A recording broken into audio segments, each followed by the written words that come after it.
Hello, Warwick. Hello, listeners. Hey, Nick. G'day, listeners. Hey, Warwick, What, Nick? how does an octopus go into battle? No. See your brain working here, but you haven't Yes. figured this one out, have Smoke you? coming out of my ears. Hmm. He goes in well armed. Yeah. G'day, listeners. Welcome to another episode. Certainly at this time of the year as we record this episode, some of you probably wish you had 8 legs or arms. How many legs and arms does an octopus have? 8? 8. Yes. Are there octopi that have more than 8 or less Well, than look, 8? I don't know. That's a big science-based question. I reckon they're all 8 unless they've lost one. It's fairly poignant, though. Obviously, many of our listeners would know that my wife and I had a bub recently, and I'm always reminded of trying to dress him is like trying to put an octopus in a string bag. It's so true. I'd forgot that my octopuses are all now. Well, the youngest is almost 20. I forget how hard they can be to dress. Oh my gosh, and he hates every second of it. Anyway, we're not here to talk about octopi. Although if some of our listeners had a better marketing engine, they might need more arms so they could deal with all the work. That's my terrible attempt at a segue. It was pretty good, actually. James Barnwell from the Online Code. Welcome to Tradies in Business podcast, mate. Yeah, g'day guys. Thanks for having me. Pleasure. No worries. So, James, we're talking about, well, all things online, of course, your business name, and a bit of marketing. Probably not a lot of tradies doing marketing at this time of year. I think they all wish they had stopped their marketing some time ago because they're all under the pump. But tell our listeners a bit about you, James. Who's James Barnwell? Yeah, well, I finished school a long time ago, 30 years ago, and studied marketing straight out of school. Started in 1994. So this is pre-Google. It's a long time pre-Facebook, the internet really became a thing in 1993. So, all of my study was the traditional media, the TV and the radio, and then all the psychology and all the practical human elements behind marketing. So that's where I got started. And once I left uni, I had the entrepreneurial itch, so I went and started some businesses, did a few different things. But by 2009, I'd returned and started our agency, the Online Co, in 2009. So we've been going for 14 years, having lots of fun.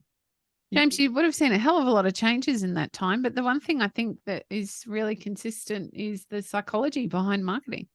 Yes, absolutely true. I mean, there's this saying by Jim Collins, we need to preserve the core and stimulate change, and it's both. And I feel like there is a thinking in the digital world, and our industry doesn't help this. I think we perpetuate it, and everything's changing. It's all different. I've got to wake up every morning and relearn my skill.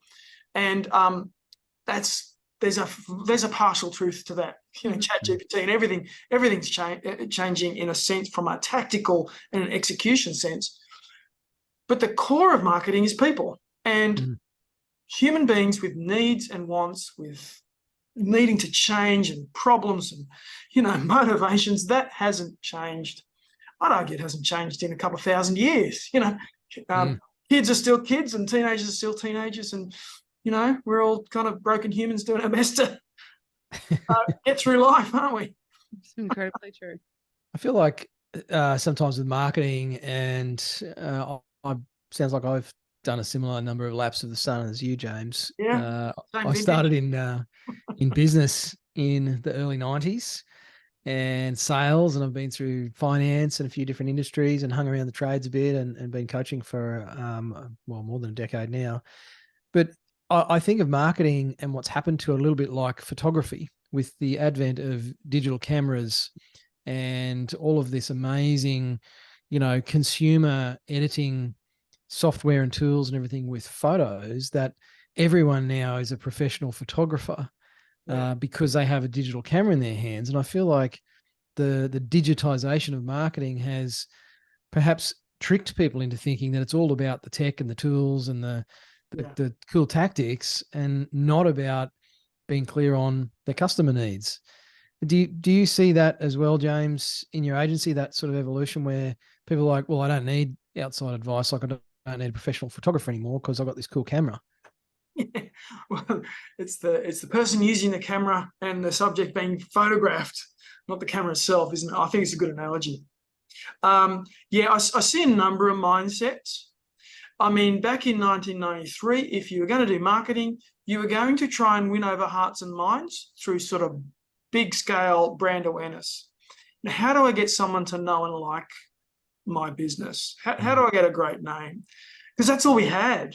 You know, it was TV and radio and newspaper and print. You could do letterbox drops and, you know, magnets in the post, all those sorts of things. But, you know, and that's what we had.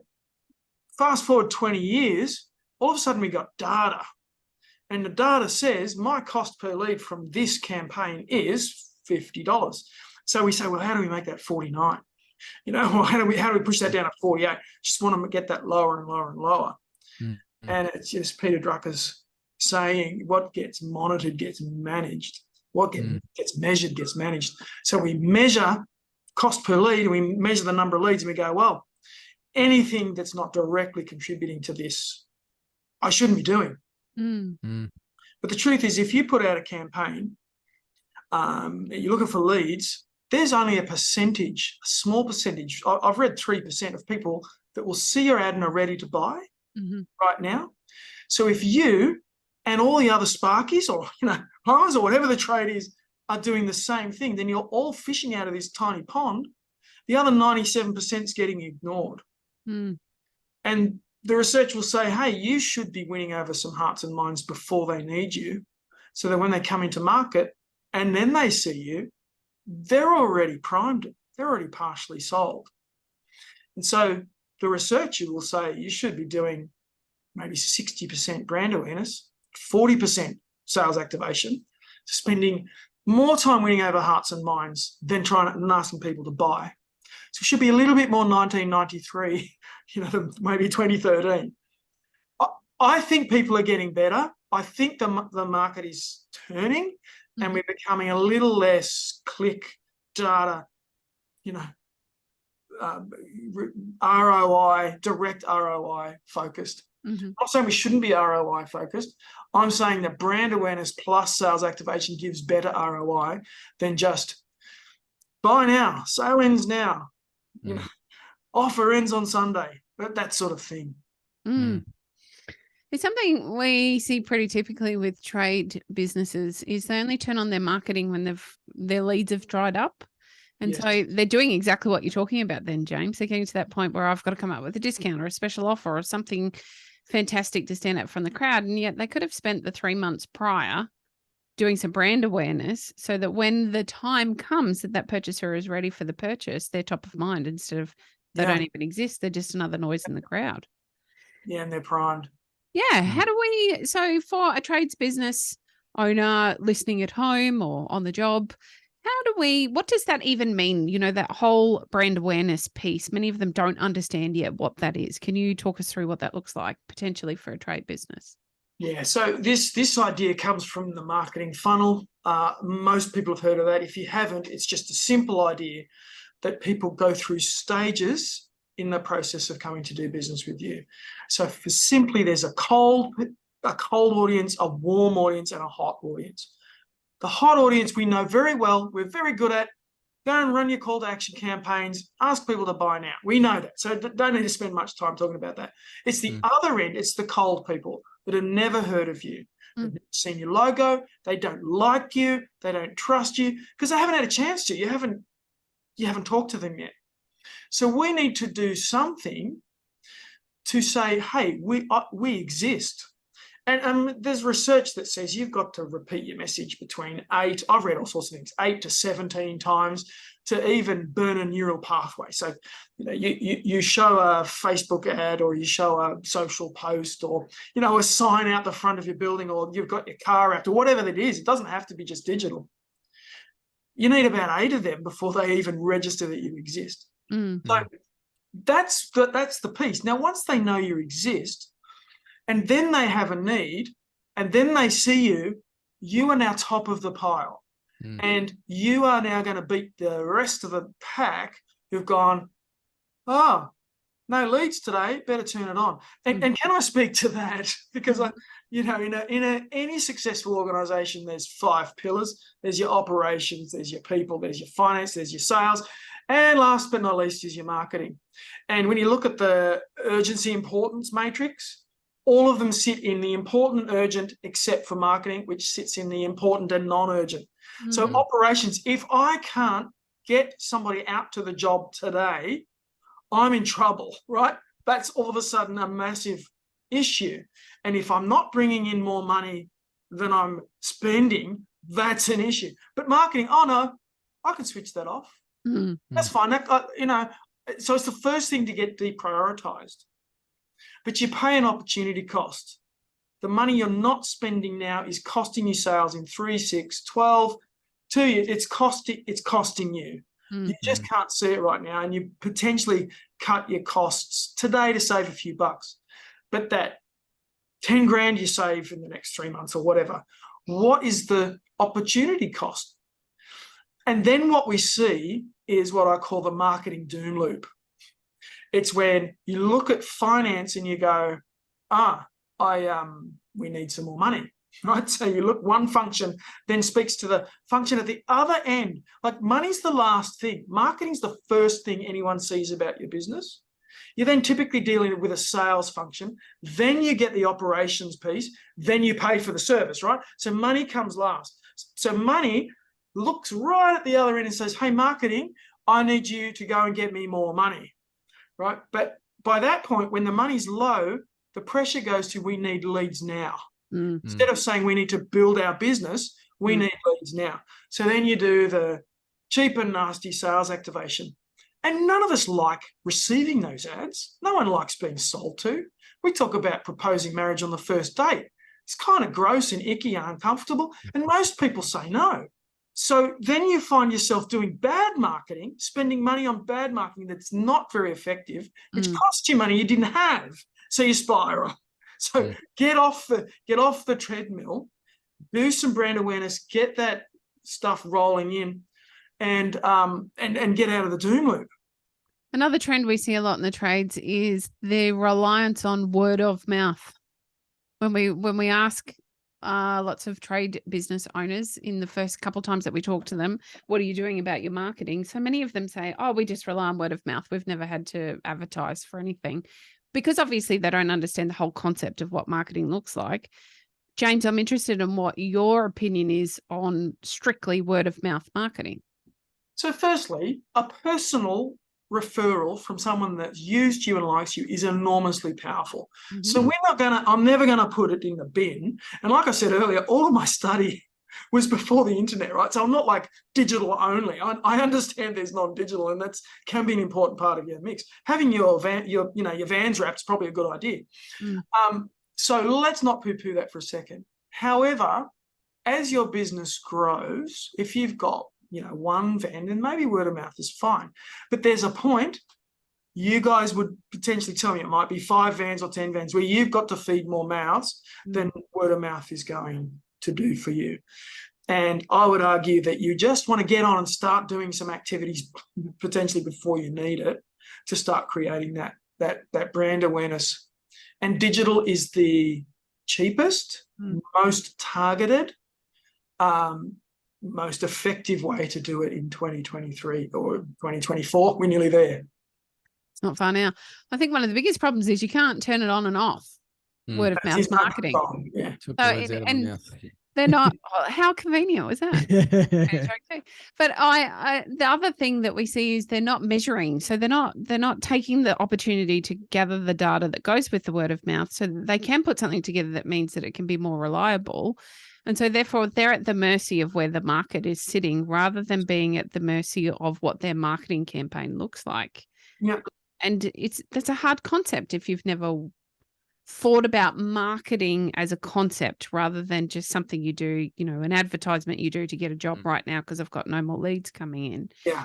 But James, when you're talking, because we again, another area we get a lot of feedback about is people working and those listening can't see me doing air quotes, and I am doing them, with marketing companies who've invested a lot of money and they're not getting any results, right? And I think that there's a big difference between those who understand what real marketing is and those who get sold by a fancy solution. And I wonder if you could give our listeners a few tips or an understanding on what marketing is as a whole. We've alluded to a couple of things here with brand awareness and building that out as part of your marketing. But as a whole, what should marketing look like?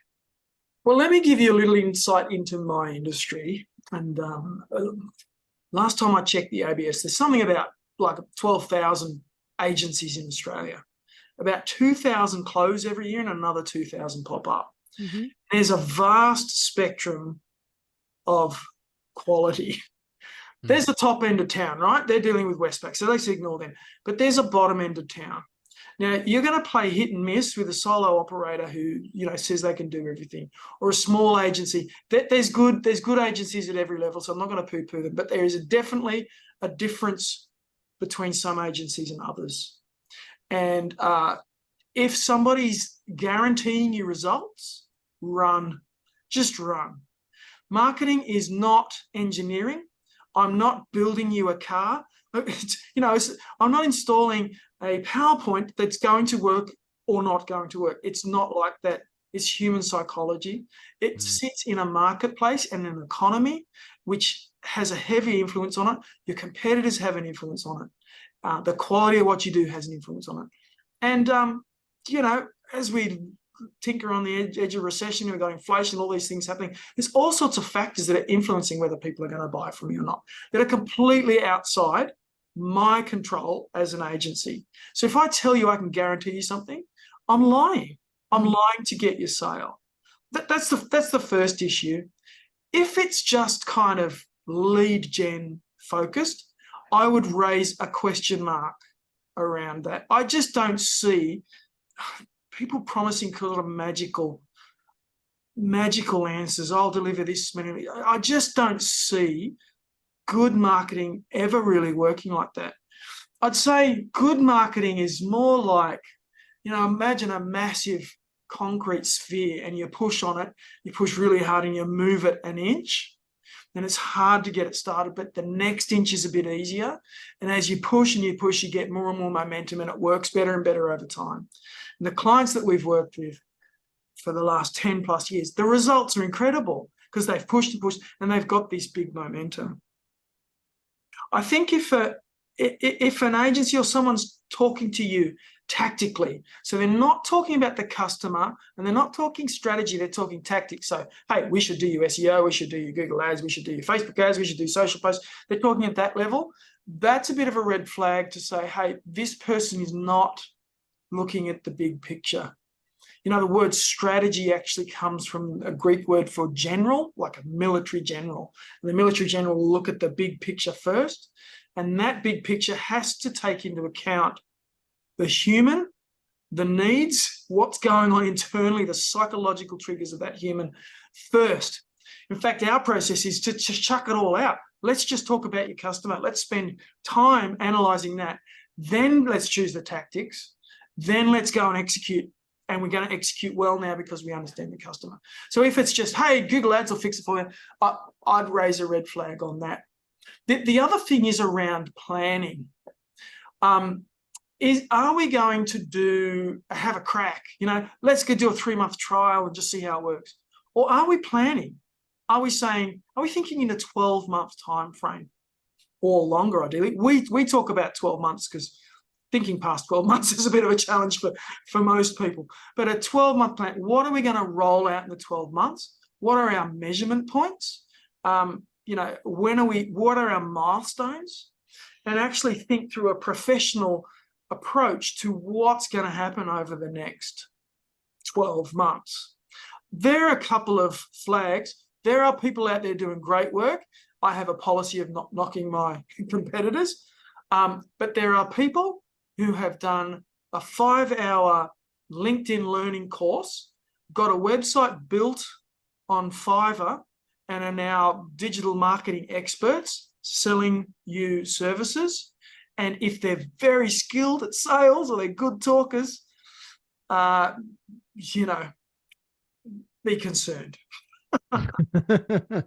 Unfortunately, it's a bit like business coaching. You know, Nic and I have been around the industry for quite some time, and there are some amazing coaches doing incredible things, and then we see them popping up overnight, and then they pop off again not too far down the track. And it's like any industry, you know, there's Probably like there's any genuine operators, there's good operators, and then there's the rest. And I was listening to what you're saying, James, about marketing. Really, it's a long game. It's a strategic game. It should be a core part of the business, not just that poor cousin down the end of the line who only gets asked when we need some more money, go and get us some leads, right? And for us as business coaches working with our tradiepreneur clients, it's a bit similar. The people who have that mentality of this is a long game, you know, it's not a quick fix, you know, get me out of trouble in my trade business, or I just want to double my profit in the next 3 months. We certainly see those Instagram ads. Yeah. Oh dear, I'd cringe. But how does someone, you know, if someone's listening to this, they're in a trade business, perhaps they're a bit jaded because they've chucked money at some of those sort of quick fix tactics in marketing. Have you got any tips for them to transition? Because it sounds expensive and sounds like a lot of work for someone to go from the current approach, you know, the bits and pieces approach, to that more coordinated strategic approach. Yeah, so there's a budget question, and I'm sure you guys have seen the numbers where, you know, they range between sort of 1%, 10% of your revenue that you should be spending on marketing. I don't know what to do with those. Like, the variance is so big. You guys might have a particular thought in your industries. There should be a budget going towards marketing at all times. And when I was talking about the 5 pillars of a business, one of them is your people. So we know that if I'm not looking after my people, training my people, motivating my people, if I'm not investing money into my people, that's going to be expensive. We just know that, because replacing them is expensive. Unmotivated bad work is expensive. You know, there's just a whole host of problems down that path. So we invest in that. We invest in that not really knowing or being able to project what the ROI is on that. And I would just argue that you should be putting a portion of your turnover into marketing as a set budget, and you consider what is, well, you want to figure out what's comfortable and maybe just a little stretch on that. Don't go stupid. Please don't go betting the farm. When I get someone talking to me who's on that marketing doom loop and they're saying, I want to throw a lot of money, I get very scared, because I'm expected to be the salvation of their business, and I know that, you know, I alone can't do that. I can be part of a process. But you know, if you wanting to grow your business and you have a design to turn your $500,000 business into a $3 million business, or 3 into 10 or whatever that is, marketing is going to be a component of that. So you are going to have to invest something.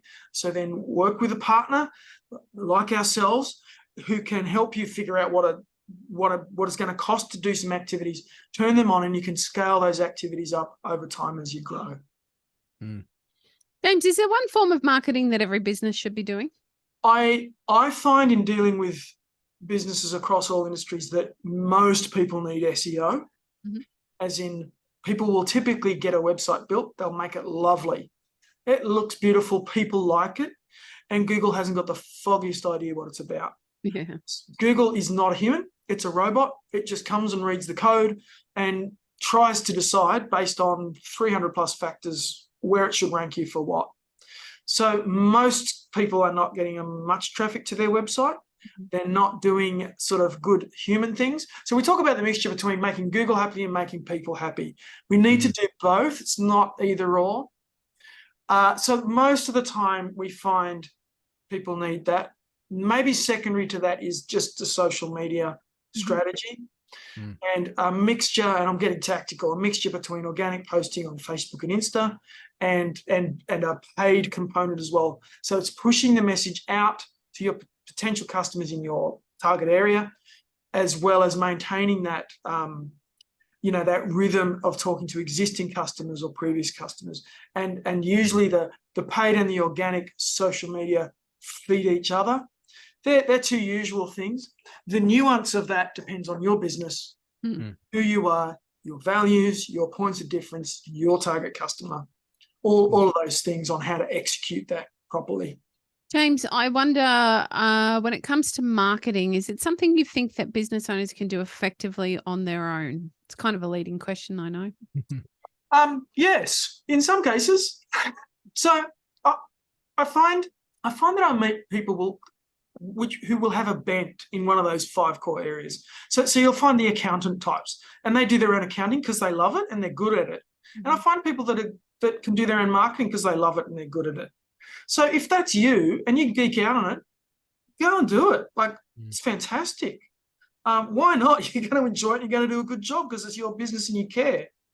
I mean, there is that forest for the trees thing around marketing your own business is a bit difficult because I can't quite see what other people are seeing about me. So we as an agency hire in consultants from time to time to help us with our own marketing, just to fix the forest for the trees. The other thing is that if you are a startup and maybe it's just you, or it's you and your missus, or you got one, there's 3 of you or something, sometimes getting an agency is just not economical. You can't afford it. And I would encourage those people to do a bit of study, to tackle their social posting, have a crack at some Facebook, Instagram ads, try and write a blog, try and fiddle with a web, try and get yourself to kind of first base marketing so you have an understanding of what it is you do.